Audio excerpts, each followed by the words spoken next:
Hola a todos, ¿cómo están? Bienvenidos a la segunda clase del Seminario Feminismos desde el Sur. Como ya les comenté en la clase sincrónica, yo soy Lucas Díaz Ledesma y lo que quiero decirles es algo que no mencioné en la clase sincrónica, pero que ahora sí quiero decirlo. Soy marica y activista LGTBIQ en la Federación Argentina de Gays, Lesbianas, Bisexuales y Trans en la agrupación Zona. Después, a modo de estrategia para que se queden y me escuchen, les voy a decir qué tiene que ver esto con esta unidad, con esta clase. En primer lugar, también decirles que para poder hablar de los feminismos desde el sur, que es lo que nos convoca, es importante que entiendan cuál es el mapa, cuál es la cartografía y cuál es el esquema que le queremos presentar con Belén en relación a estas temáticas. Para poder hablar de feminismos desde el sur, primero diríamos que entendemos a una inscripción desde los feminismos postcoloniales o decoloniales. ¿Qué quiere decir esto? En primer lugar, tenemos que hablar necesariamente de los estudios postcoloniales. Es importante que hablemos del prefijo post. Y en ese sentido hablamos de las necesidades de inscribirnos en los debates de la teoría social en relación al postestructuralismo, a los estudios postfeministas y a los estudios postmodernistas. Partir de una base de acuerdos teóricos políticos, que la experiencia del colonialismo se produce en una forma asimétrica. Los estudios postcoloniales, si pensamos en un esquema que, como lo suponen o como quiero creer que ustedes presuponen, siempre es un recorte. Una genealogía en términos Foucaultianas siempre implica un recorte desde el punto de vista. Yo les invito a que nos impugnen nuestras genealogías, nuestros mapas, y que los puedan cuestionar y construir entre todos un esquema crítico que nos funcione como guía a las investigaciones que están haciendo doctorales, a sus trayectorias educativas, a lo que necesitan. Entender que surgen en un contexto de posguerra donde donde ocurrían las insurgencias campesinas en la India contra Gran Bretaña, y en ese sentido muchos pensadores indios empezaron a escribir en la década de los 80, retomando, como les dije, movimientos diaspóricos, se los denomina así. Estos movimientos lo que se proponen es reivindicar desde una perspectiva crítica un posicionamiento que critique, que cuestione los rasgos de las políticas imperiales. Por eso es importante que reconocían como importantes las luchas antiimperialistas y anticolonialistas.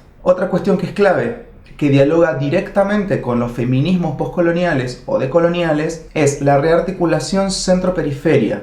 No solo en el reconocimiento de otros modos de producir saberes, sino también en los andamiajes que legitiman esa producción de saberes. Una cuestión que es clave a destacar de los estudios postcoloniales, sabiendo que hay muchas historiadoras e historiadores en el curso, no me maten, simplemente invito a que pensemos juntos estos debates, buscan la comprensión crítica del presente. Estos estudios buscan esa comprensión crítica del presente porque lo que hay que entender es que el término postcolonial remite a las continuidades y discontinuidades de las prácticas colonialistas, digamos. Y lo que es clave entender es que buscan reconceptualizar las implicancias que tiene la modernidad en tanto, etapa sociohistórica en la configuración no solo de prácticas, sino también de subjetividades, de procesos de subjetivación y de fenómenos culturales.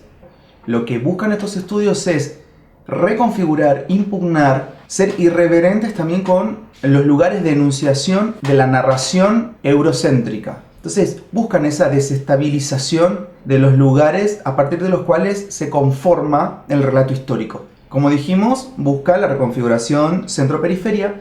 Y creo que hay un gran acuerdo en reconocer que el primer gran exponente de los estudios postcoloniales, o también llamados Subaltern Studies, estudios de subalternidad, es Guha, que fue un intelectual que hablaba de los procesos de la India y debate con Hegel la separación de la historia y la prehistoria como una diferenciación entre civilización y barbarie. Ustedes piensen que ese es el motor de la historia universal para Hegel. No nos detenemos mucho en eso, salvo que lo quieran retomar en el próximo Zoom, pero le hago como una breve introducción para ir de lleno a los feminismos. Podríamos pensar que un eje que los feminismos postcoloniales retoman de los estudios postcoloniales es el lugar de enunciación del sujeto legítime para la constitución de su narración y de su relato. En este sentido, por ejemplo, un exponente clave, Chakrabarty, indica que la narración debe impugnarse para dar lugar a otras historias posibles. Y esto es importante, a otras temporalidades coexistentes. Y ahí podemos empezar a hablar de la coexistencia justamente de otros modos de entender la historia, las temporalidades, los tiempos, y cómo en definitiva esos contextos de posibilidad, dirían los estudios culturales, habilitan la emergencia de otros procesos de inteligibilidad claves en la cultura. Entonces, esta coexistencia de multitemporalidades es lo que después autores como Jesús Martín Barbero va a utilizar para comprender a distintos fenómenos de América Latina.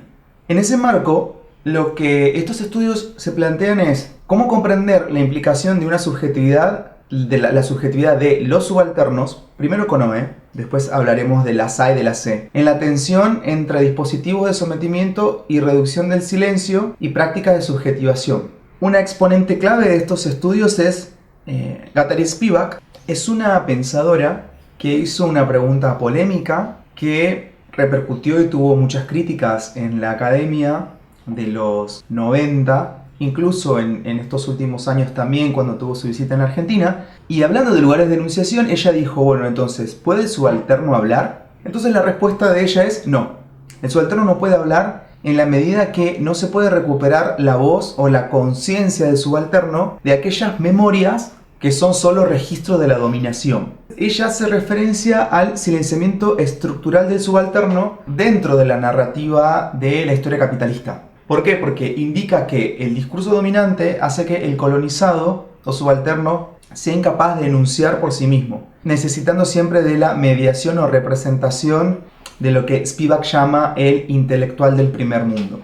Ahí es donde empiezan las primeras críticas respecto a cuál es el lugar que ocupamos intelectuales, docentes, investigadores e investigadoras de clase media, blanques, cuando producimos conocimiento en nombre de ciertos sectores subalternos. Llámese travestis, pobres, díscolos, díscolas. Entonces es un lugar que los estudios postcoloniales se habilitan a preguntarse, digamos. Es un espacio de interrogación clave.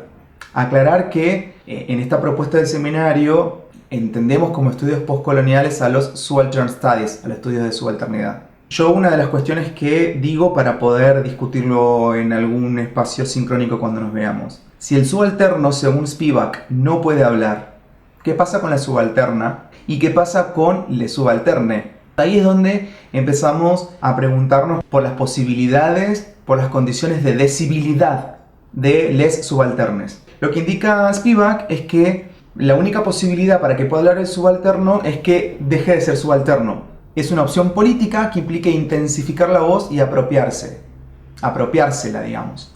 Y ella estaría hablando de la irrecuperabilidad de la conciencia y voz del subalterno, que es el silenciamiento histórico y textual.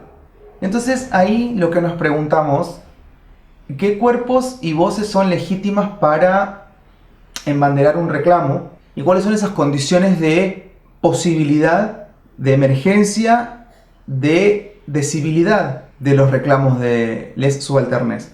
Y yo agrego esta pregunta, si podemos escuchar a les subalternes por fuera de nuestros dispositivos logocéntricos. Esto es, ¿podemos escuchar por fuera de nuestras grillas de inteligibilidad teórica, epistemológica y desde nuestros modos de producir conocimientos?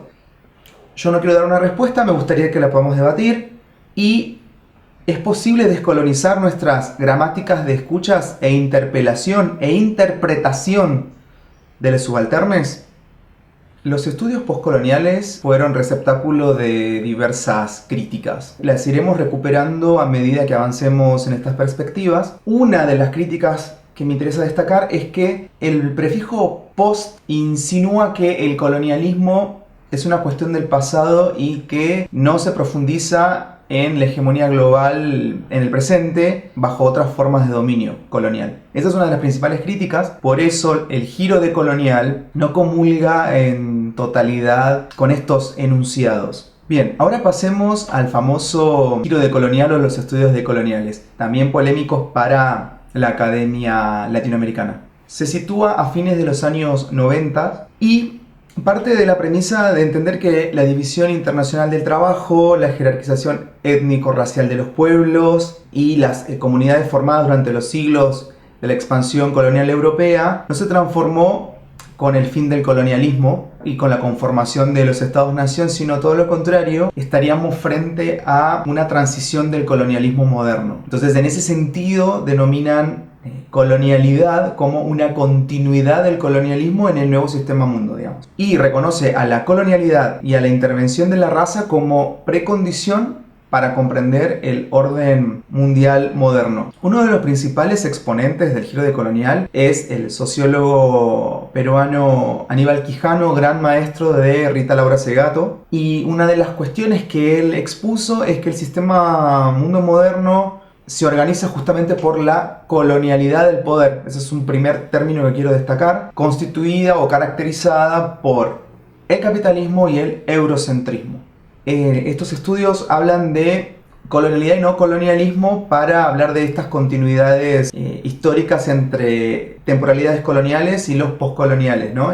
Y para señalar que las relaciones coloniales no se limitan al dominio económico y político, jurídico, administrativo de los centros sobre las periferias, sino que las constituyen en una dimensión epistémica, cultural, que vertebran las coyunturas socioculturales. Por eso también los feminismos postcoloniales o estudios subalternos critican justamente la dimensión epistemológica de los modos de producir saber, que no es otra cosa que cómo producimos los conocimientos. Como verán, acá tenemos exponentes como Rita Segato, Walter Mignolo, que está a mi derecha, en el margen superior derecho, Enrique Dussel. Después, por supuesto, también hablaríamos de María Lugones, pero le dediqué un espacio para ella para hablar después. Ustedes hablaban de exponentes latinoamericanos y latinoamericanas para empezar a recuperar en sus textos. Silvia Rivera Cusicanqui, activista y socióloga boliviana. Giuseppe Campuzano, de Perú, digamos. Ahí vamos a hablar sobre ellas. Acá es importante, una categoría clave es la colonialidad del poder, que es uno de los elementos constitutivos del patrón mundial del poder capitalista, y es importante porque se funde en la imposición de una clasificación racial étnica de la población del mundo como piedra angular y opera justamente en muchos planos y dimensiones de la existencia cotidiana a escala social. Es Mignolo quien habla de la colonialidad del poder, es argentino, y como el autor señala, hay 4 niveles interrelacionados. El control de la economía, que es la apropiación de tierras y recursos naturales, control de la autoridad, son las formas de gobierno, control del género y la sexualidad, la heteronorma, la familia nuclear, y el control del conocimiento y la subjetividad, que son las instituciones formativas, por ejemplo. Quijano indica que la colonialidad opera en 3 niveles. La colonialidad del poder, la economía y la política, la colonialidad del saber, negación de otros modos de comprensión del mundo, como las culturas originarias, por ejemplo, colonialidad del ser, que es la subjetividad y control de la sexualidad y el género. Estos 3 niveles retroalimentados constituyen el racismo y el sexismo. Como nota a pie de página y chusmerío académico, vale aclarar que estos autores hablaban de estos niveles de la colonialidad en los años 90, 2000. Pero en los últimos años, en la reedición de sus libros, empezaron a hablar de la colonialidad del género, entendiendo que ante todos eran críticos decoloniales, pero eran un poco heterocentrados en sus postulados. Y fueron María Lugones y Rita Segato quienes empezaron a nomenclar, denominar, nominalizar otras herramientas, y ahí surge la colonialidad del género, que lo desarrollaremos después. Para continuar, es importante destacar una cuestión. Con el proceso de lo que Rita Segato denomina colonial modernidad, se produce el agravamiento de las jerarquías de género y de raza. Voy a leer una cita de Rita que está en un libro que se llama 8 ensayos de la colonialidad. Ella indica que operan mandatos de una estructura constituida por posiciones irreductiblemente desiguales, racializadas y generizadas. El negro y la mujer pasan a ser referidos a abstracciones de cuerpo y de color metafísicamente asociadas a una escala de valores y poderes. El proceso de criollización, es decir, también los procesos de mestizaje en América Latina desde una mirada por supuesto crítica, es decir, el del expurgo intrapsíquico del componente no blanco y no macho, resulta concomitantemente en una pérdida progresiva de poder por parte de los marcados racialmente, de las mujeres y de las sexualidades no normativas, ahora vistas como desviantes. Yo agregaría sexualidades no heteronormativas. Entonces indica que si Aníbal Quijano enseñó que la raza es el resultado de la biologización de la desigualdad a escala colonial, Rita, tomando esta premisa, desarrolla que el género como distribución de posiciones desiguales en el orden patriarcal también resulta de la biologización de la jerarquía. Otra exponente de esto del giro decolonial, pero ya como un concepto clave, que es la colonialidad del género, que nutre a los feminismos desde el sur o a los feminismos postcoloniales, es la pedagoga y filósofa María Lugones, que falleció hace poco. Ella indica que la colonialidad del género es un sistema de organización social justamente introducido por la colonia que dividió a los sujetos en humanos y bestias. En esa clasificación jerárquica es el hombre blanco, europeo y burgués, no sé por qué me acuerdo de Macri cuando habló de esto, el ser humano por excelencia, dado que es un ser de razón, de mente, capaz de gobernar, civilizado, el único con derechos, quien además posee saber. Entonces, se introduce así la generización de la humanidad como mecanismo ontologizante de las identidades en tanto clasificación binaria humano-no humano. Recuerden que hablamos ya de binarismo en la clase 1. Ahora bien, pensar una genealogía de los feminismos es suponer de antemano un recorte, esto es, qué perspectivas, debates y procesos recuperar para establecer un posible mapa que sitúe las discusiones en un contexto actual y local.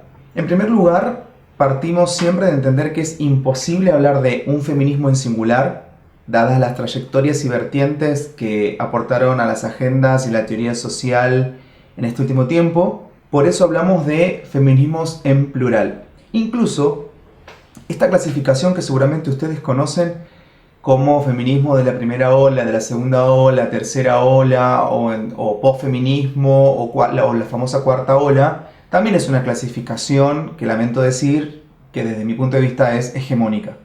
Entonces, hacer un mapa de los feminismos del sur implica justamente eso, reconfigurar coordenadas de lectura y de revalorización de distintas trayectorias. Lo que sugerimos en este seminario para pensar a la producción académica o la producción del conocimiento, no solo académica, en los feminismos desde el sur, es, por ejemplo, pensar la epistemología. Esto es, ¿cuáles fueron esos modos de producir conocimiento? ¿Cuáles fueron esas formas, esos andamiajes, esos plexos, esos axiomas que constituyen los modos de producir conocimiento en los feminismos o en la teoría de género? Que tiene que ver con considerar que no solo se produce desde los centros a la periferia, sino también reconocer qué andamiajes androcéntricos y, en cierto modo, también logocéntricos constituyeron algunas perspectivas, teniendo en cuenta que mucho de lo que conocemos se produjo desde los grandes centros del saber, esto es Europa, con las teorías francesas, o Norteamérica, con todas las miradas postestructuralistas.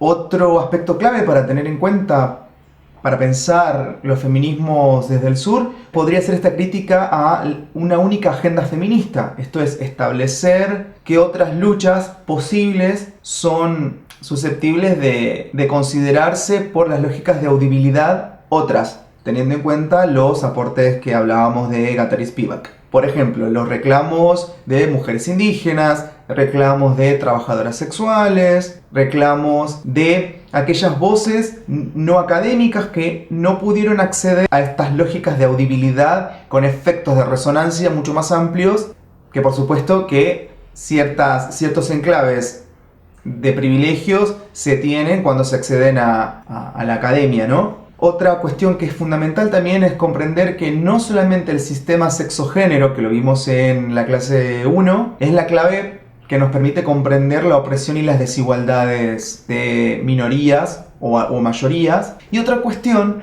es disputar el sujeto legítimo del feminismo. Es decir, no considerar solamente a las mujeres cis como único sujeto protagónico de los feminismos, sino también a las lesbianas, a las diaspóricas, a las personas trans, a les mostris, díscoles y maricas. Entonces podríamos pensar, el primer signo de pregunta que les tiro así, ¿es posible pensar podemos pensar un transfeminismo como una inscripción posible, como una vertiente posible también en un feminismo desde el sur, en los feminismos desde el sur? Lo debatiremos después. Entonces, por eso es importante destacar que cuando hablamos de feminismo desde el sur estamos refiriéndonos a itinerarios, recorridos, experiencias, articulaciones que dieron lugar a una amplia y heterogénea gama de saberes que se traman en la academia, en el activismo, la corporalidad sexuada, la tensión teoría-praxis y que permiten abordar distintos procesos sociales.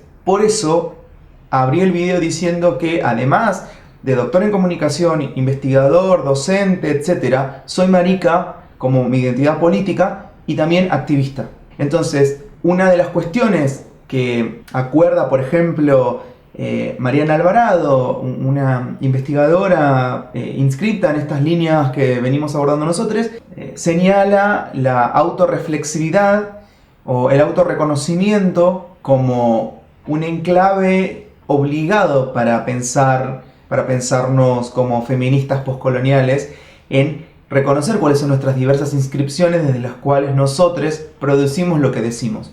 Entonces, repensar los lugares de producción, circulación y legitimación de saberes es también hablar de epistemología, como así también lógicas de audibilidad, decibilidad y legitimidad de las voces y experiencias que se reivindican. Muchas veces escuchamos este debate que me gustaría también darlo en la sincronía, cuando los colectivos trans indican a los colectivos cis no hablen en nuestro nombre, no nos nombren, no necesitamos que nos nombren, nosotras podemos nombrarnos. Por supuesto que esta crítica de no tener una actitud extractivista del conocimiento, de no reificar a los interlocutores de los procesos investigativos, el feminismo más clásico o blanco, entre comillas, ya se había percatado de estas cuestiones, de estas críticas y tenían intensidad de suspender estas lógicas de subalternización en los procesos investigativos. Sí,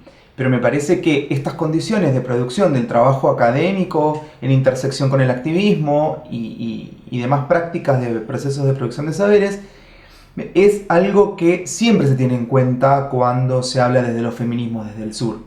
En ese sentido, preguntarnos por la forma en que desrelegitimamos nuestras propias voces como activistas o productores de conocimiento es propio de esta perspectiva feminista que queremos traerles a ustedes, producir con ustedes. ¿Y por qué es clave entonces pensar y producir saberes desde nuestras propias experiencias interseccionadas? Porque partimos de entender que la teoría es acción, es praxis, es activismo, es militancia, es transformación y a su vez es agencia. Muchas veces cuando tengo que estar en espacios de discusión activista me dicen, trata de no hablar tanto como académico y más como activista, ¿no? Como si existiese una escisión entre un espacio y otro, entre una mascarada identitaria y la otra. Y desde estos feminismos, por lo menos desde lo que ejercemos, practicamos, esa escisión no es necesaria porque no es una contradicción, es un oxímoron.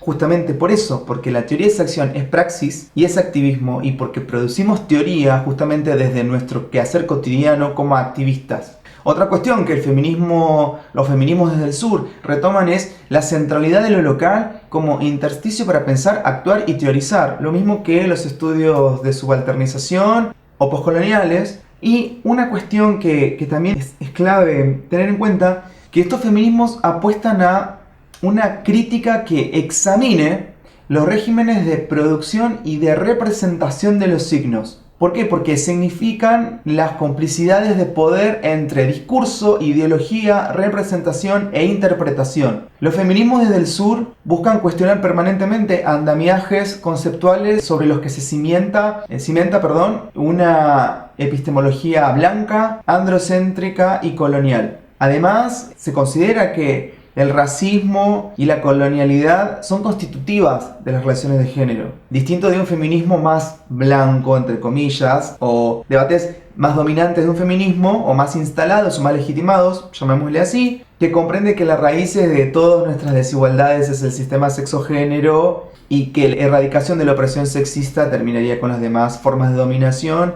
y entendemos que no es así.